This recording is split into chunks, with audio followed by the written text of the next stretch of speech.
Welcome to the IME Community Podcast, where self-love is your superpower to achieve your weight and life goals and make your mark in the world. Your host is Dr. Karla, activist, MD. If you're a teen who's looking to revolutionize your health and can't wait to follow your dreams, welcome to the IME community.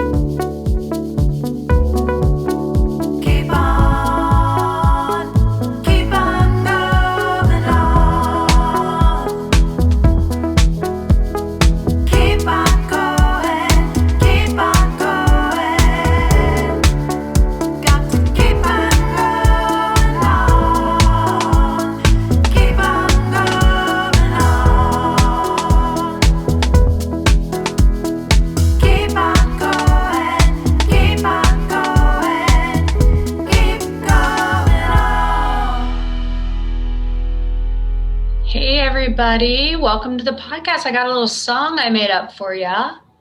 It's called You're So Judgy. It goes, you're so judgy.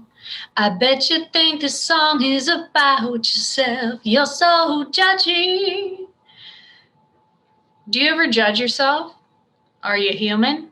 Those are a couple questions I have as we start this podcast, and we're going to talk about self-judging today.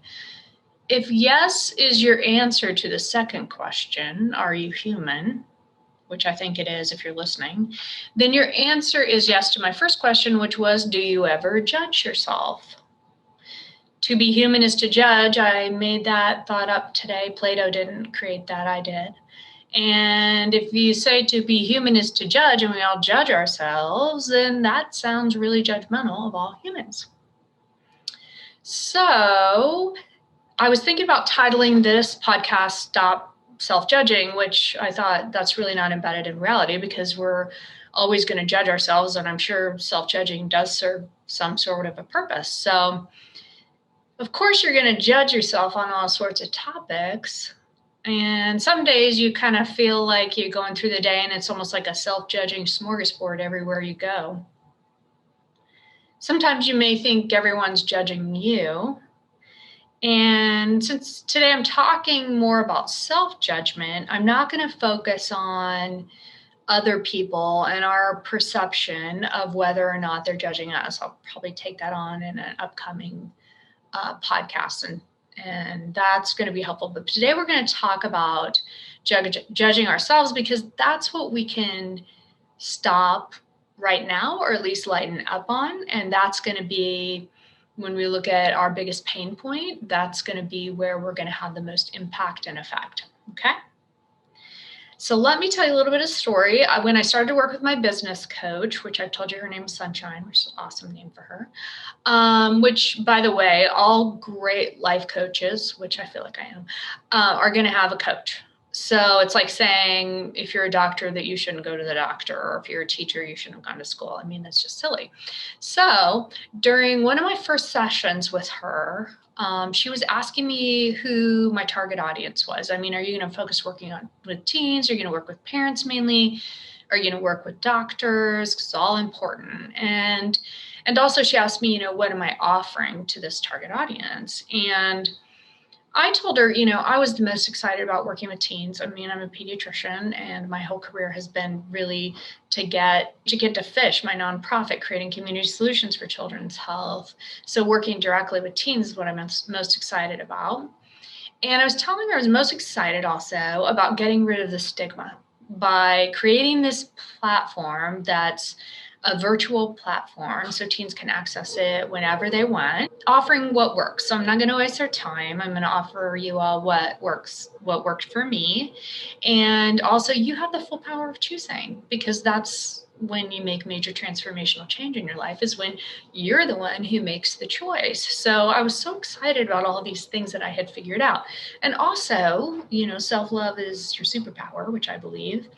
And I'm going to teach you all that self-love is everything. So all that's super exciting. And she said, but that's all the how, right? What's your why? What's their pain point? What are you going to help them with immediately? So as entrepreneur, you look to see what is your clients, your market's biggest problem, their biggest pain point, and how can you help solve it? And how can you help solve it immediately?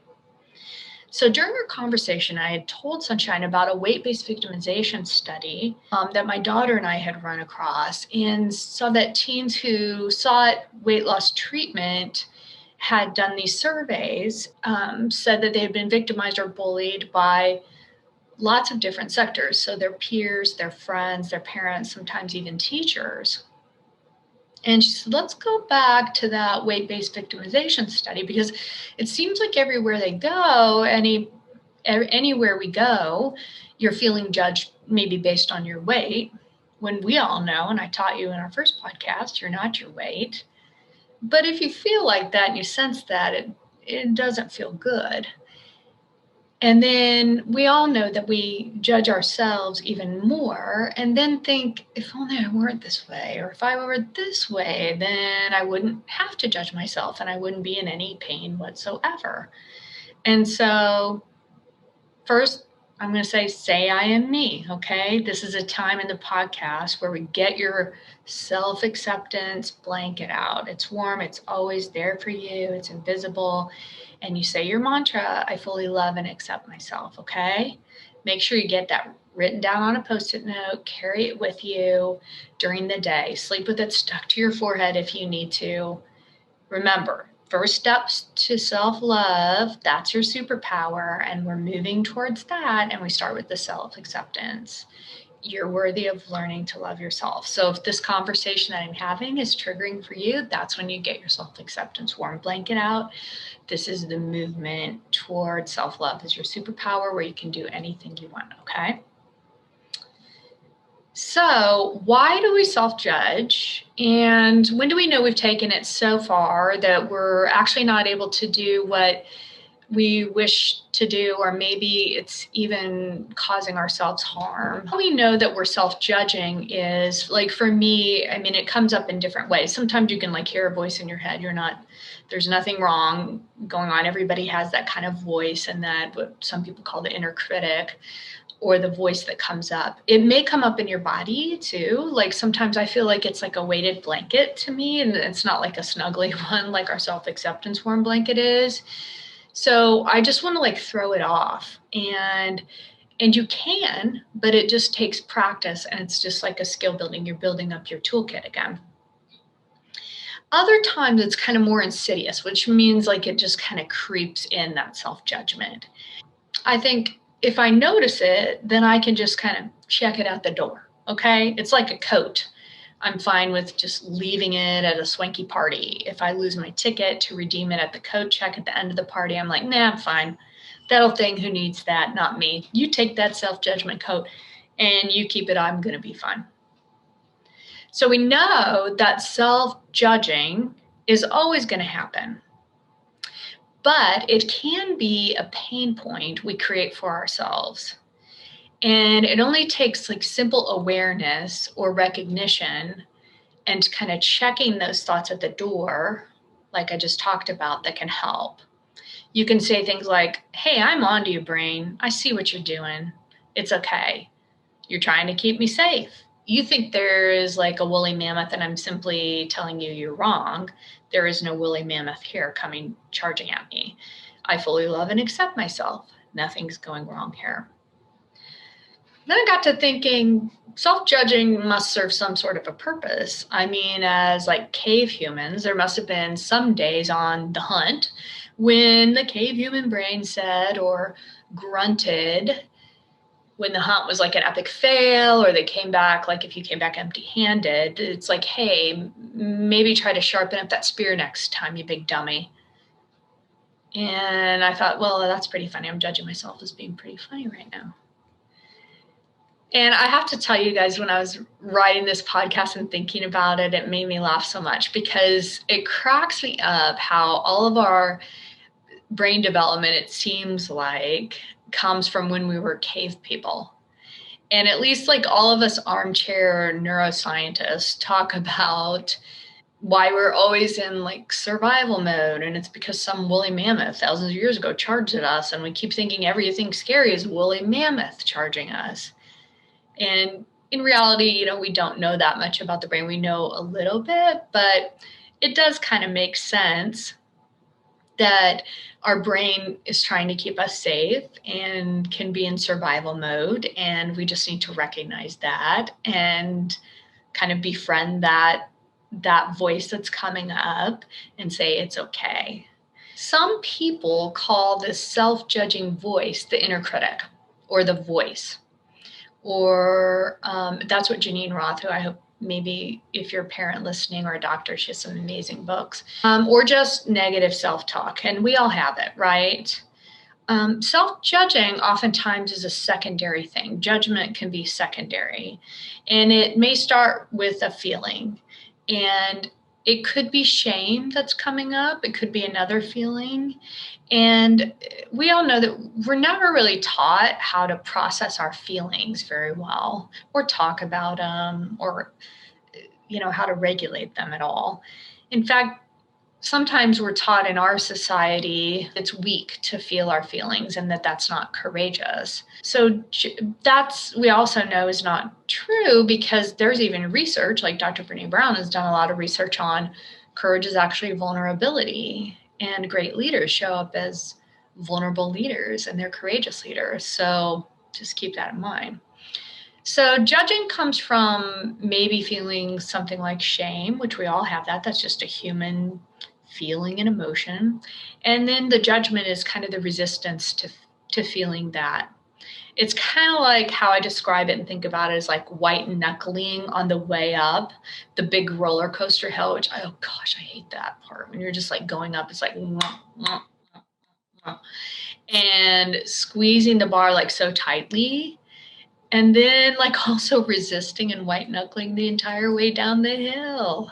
We're kind of taught that in our society, how to handle our emotions, to be always kind of like white knuckling all the time and resistant and judging ourselves for having emotions that are just human emotions.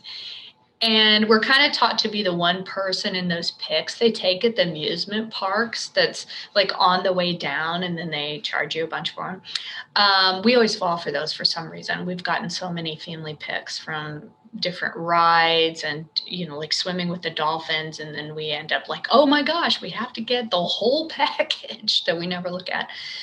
And the DVD that we never watch. But anyway, the one person in the group who's kind of got that look of complete shock and terror and it's gripping on for dear life, while everyone else in the picture is just like both arms up, smiling, having a blast. And I'm usually the gripper person. It's like, ooh. So what happens is instead of feeling, if we can go back to the self-judging and the shame stuff, instead of feeling what your brain is sensing as shame, which all feelings are they feel very powerful, but when we're not used to processing them or even recognizing them or even knowing like nothing's going wrong, you're just a human having a human emotion and it's just a vibration in your body. When it comes up in our body or however it's presenting itself to us, we kind of jump to judging and thinking something's going wrong here.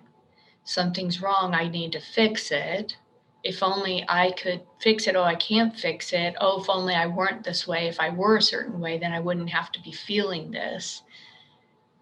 And when that happens, how can you recognize it and how can you get rid of it, knowing that it's just going to come up?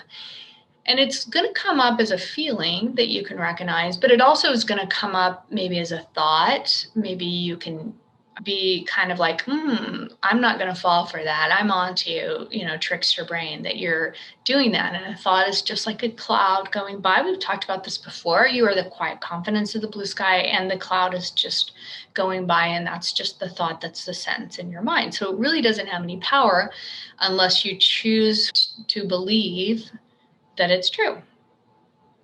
So how do you know when your self-judging is helpful or not? Maybe sometimes you think it's motivating you, or you think, oh, if I don't have that, then I'm just not going to do anything. I'm not going to be motivated. I'm not going to get anything done. But I'm going to suggest that you can tell if it's too much by how you feel, most likely. So do you feel weighted down, like there's a heavy weighted blanket on you? Or are you kind of stuck? And you you don't know how to move forward on something, or you aren't figuring out the next best step to take on something, that's probably when you know that it's kind of too much. So I'm going to suggest that you notice when you're self-judging and you don't try to fix it. To create that pause that's going to give you some air and space to kind of lighten it up and soften it up, then practice your self-acceptance skills, and you can give yourself like a really nice nurturing hug with your warm invisible blanket. You can do this. You can be hand over heart, saying, I fully love and accept myself. It's okay. Nothing's going wrong here. You can say, I am me. And it's good to spend the time to figure this out for yourself. And all you have to do is notice and recognize, and awareness of self is so powerful as you're moving forward to creating your superpower of self-love. So you can do this. This week, I want you to start noticing those thoughts. I want you to create the pause, and I want you to pull together all your self-acceptance skills and tools so that you can shift to say, I am me, to say, I fully love and accept myself, and treat yourself with amazing self-love. Thank you for tuning in to the IME Community Podcast, where self-love is your superpower. The content of this podcast represents the opinions of Dr. Karla Lester and is not intended as, and shall not be understood as, a substitute for professional medical advice, diagnosis, or treatment. The opinions shared reflect the host and guest and do not represent an organization or medical group. Always seek the advice of your physician or therapist if you have concerns about your health. And please, like and subscribe to the IME Community Podcast. Share IME with your friends and go to imecommunity.com to join the member community. Don't forget to follow IME on social.